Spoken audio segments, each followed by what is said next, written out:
Hey y'all, you're back with Amani and Kristen, and welcome to our season finale of Civics for the Culture. As we hope we've shown you this season, the fight to defend reproductive freedom is so deeply intertwined with our freedom to vote. Attacks on reproductive rights and voting rights both come down to the same thing. Attempts by the powerful few to deny us, the people, our fundamental freedom to determine our own lives, futures, and destinies. And it's no coincidence that the people most impacted by abortion restrictions are the same folks facing new burdens to the ballot. We know that post-Dobbs, lawmakers in states across the country wasted zero time in rushing to restrict access to abortion care. And back in 2013, following the Supreme Court ruling in Shelby County versus Holder, we saw many of those same states also moving to quickly restrict access to the ballot box. So, not only did the people need to navigate a growing number of restrictions on abortion care, they also had to navigate a new barrier to voting, making it even harder for our voice to be heard. So trust us. We know it's hard to feel hopeful right now. Sometimes it can even feel like not only is the deck stacked against us, but it's just getting higher and higher. And who could blame you? The forces working against us want it to be hard to vote because they know that our voices are powerful. They cloak conversations about abortion in shame in an effort to keep us from speaking up so they can continue to push lies about abortion being unpopular or controversial. That's some BS.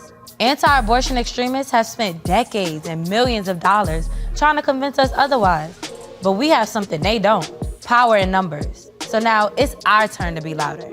A recent Gallup poll showed that 85% of Americans believe abortion should be legal in some form. That's the largest percent of support since 1975, when polling started. Since Roe was overturned, we've seen people show up by the millions to make their voices heard and defend our personal freedoms. We can't let up. The reality is this: our freedom to vote and our freedom to make decisions about our own bodies are impossible to separate. They go hand in hand. And whether they're restricting our access to health care or to the ballot box, the end goal is the same: to deny all of us of our fundamental freedoms to determine our own lives and destinies. But we can't give up yet. We can work towards restoring these rights. We can work towards creating a society where all of us have the right and the freedom to make our own decisions, including whether or not or when to have children, to start or to expand our families.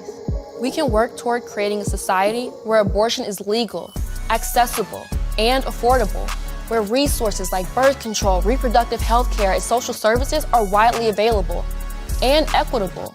We can work towards creating a society where we can all be in more control of our lives and our destinies.